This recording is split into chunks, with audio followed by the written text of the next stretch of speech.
लखनऊ के चौक के पीछे की गलियों में, जहां हुक्का का धुआं मांसाहारी भोजन और सड़न की गंध से लिपट जाता था, एक पुरानी मिसाल खड़ी थी। एक तंग हिसाब किताब की दुकान, जो एक पान की दुकान और एक जर्जर मस्जिद के बीच सिमटी हुई थी। इसके मालिक अरुण कश्यप दशकों से इसे चला रहे थे, सिल्क से लेकर राजों तक के व्यापारियों के खाते मिलाते हुए। लेकिन अरुण का एक छिपा हुआ पेशा था, मृतकों के कर्ज का हिसाब रखना। यह उनकी बचपन की गांव वाली यादों से शुरू हुआ था।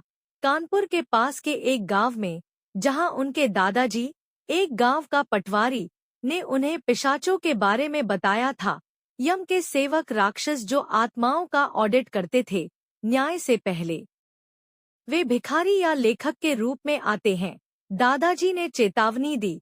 खून या पछतावे में अपना हिस्सा मांगते हुए अरुण ने हंसकर टाल दिया, जब तक उनकी दादाजी की मौत की रात नहीं आई, जब वे अपनी जीभ पर दम घुटते हुए मरे, मुट्ठी में एक खाता पृष्ठ कसकर थामे, जिसमें नाखून जैसे अक्षरों से लिखा था, कर्ज बाकी, वारिस सावधान। अब 55 साल के, विधुर और संतानहीन, अरुण मिसाल के ऊपर एक कमरे में रहते थे, जो फाइलों से भरा था।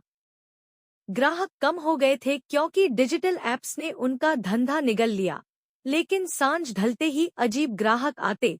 खोखली आंखों वाले पुरुष, फीकी कुर्तों में, बिंदी लगी महिलाएं जो ताज़ा घावों जैसी लगतीं। वे मुरझाई रुपयों से भुगतान करते, हिसाब बराबर के लिए कांपते हाथों से हस्ताक्षर करते। अरुण ने पैटर्न देखा। उनके नाम पुरानी अखबारों की मौत की खबरों से मिलते थे। एक दिवाली की बारिश भरी सांझ, एक नया ग्राहक दस्तक दिया।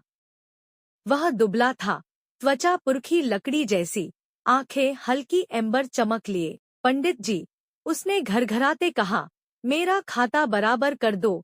अरुण का नाड़ी जोर से धड़का, उसकी सांस कब्र की मिट्टी जैसी बदबू दे रही थी। वह खुद को विक्रम कहलवाया, 1940 के बंटवारे के दंगों का व्यापारी, अनाज के लालच पर मारा गया। मेरा कर्ज बाकी है, रिकॉर्ड करो तो मैं विश्राम करूं। अपने मन की आवाज के विरुद्ध अरुण ने प्राचीन खाता खोला, चमड़े जैसी बाइंडिंग वाला, पन्ने पीले और मोमबत्ती की रोशनी में हल्के धड़कते हुए। विक्रम ने उगलवाया, हत्याएं गिनी, रिश्वतें सूचीबद्ध, बेटी का दहेज चुराया। जैसे ही अरुण का कलम खरोचता, दीवारों पर परछाइयां मचलने लगीं, कंकाल जैसे हाथ बनते हुए। विक्रम का रूप टिमटिमाया, सड़ी हुई मांस की परतें हड्डियों से झड़ती दिखीं। तुम्हारे दादाजी हमसे कर्जदार थे, वह दांत नुकीले दिखाकर मुस्कुराया। उन्होंने गांव के अकाल छिपाए, अब तुम भरो। अरुण ने किताब पटक दी, लेकिन फुसफुसाहट शुरू हो गई। दीवारों से हिसाब की सिसकारियां, अनाज के लिए 3 जाने, प्रति आत्मा 5 रुपए। नींद भाग गई। सपनों में पिशाच अदालतें धरती के नीचे, जहां जैकल सिर वाले राक्षस दिलों को जंग लगे लोहे के तराजू पर तौलते। उनका अपना दिल आया, तुलसी के बीज जितना हल्का, अपराधों से छलनी, मरते ग्राहक को ठगना, पत्नी का डेथ सर्टिफिकेट फर्जी बनाकर इंश्योरेंस लेना। सुबह राहत न लाई, ग्राहक गायब। नीचे का पानवाला कसम खाकर बोला कि कोई आया ही नहीं।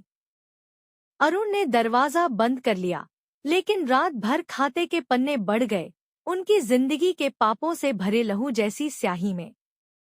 उसने एक पन्ना चूल्हे में जलाया, लपटों से चीखें गूंजी, और उसके हाथों पर फफोले फूटे जैसे आरोप लगाते घाव। हताश, उसने अमीनाबाद की गलियों में तांत्रिक बाबा से सलाह ली। बाबा, रुद्राक्ष की माला लिपटे, ने खाता धूप से जांचा। यह रक्त पिशाच है, वह बुदबुदाए। काली का खून का रिश्तेदार, जो फर्जी हिसाबों पर पलता है। तुम्हारी औलाद ने इसे समझौते से बांधा, सच लिखो, वरना झूठे को खा लेगा।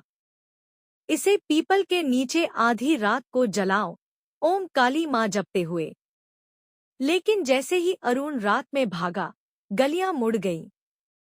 लखनऊ की हलचल विकृत, पहचाने चेहरे खोपड़ियों में बदल गए। ऑटो रिक्शे बिना आंखों वाले भूत चला रहे। खाता उसके बैग में धड़क रहा था, भारी होता जा रहा। हर झूठ फुसफुसाता। वह गोमती के पास पीपल के जंगल पहुंचा। बिजली गरज रही जैसे राक्षसी हंसी। माचिस जली, लेकिन बारिश बुझा दी। जड़ें मिट्टी से निकलकर उसके हाथ पैर जकड़ ली। पिशाच प्रकट हुआ।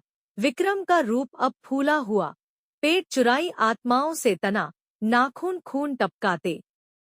अंतिम एंट्री साइन करो, उसने धमकाया, अरुण का हाथ पन्ने पर जबरन दबाते हुए। उसका अपना नाम सबसे ऊपर, कर्ज अनंत। मांस जब्त। अरुण की चीखें तूफान में घुल गईं, जब नाखूनों ने चमड़ी चीरी, पुरानी रसीदों की तरह उधेड़ी। मीलों दूर बाबा के जप रुक गए, उनका अपना खाता सहज जल उठा। भोर तक मिसाल खाली खड़ी थी, दरवाजा खुला, डेस्क पर खाते साफ। अगले वारिस, अगले मूर्ख का इंतजार करते। चौक की परछाइयों में नया हिसाबदार दुकान खोल रहा था। सांझ ढलते खोखली आंखों वाले ग्राहक जमा हो रहे। पिशाच का खाता भूखा पड़ा था।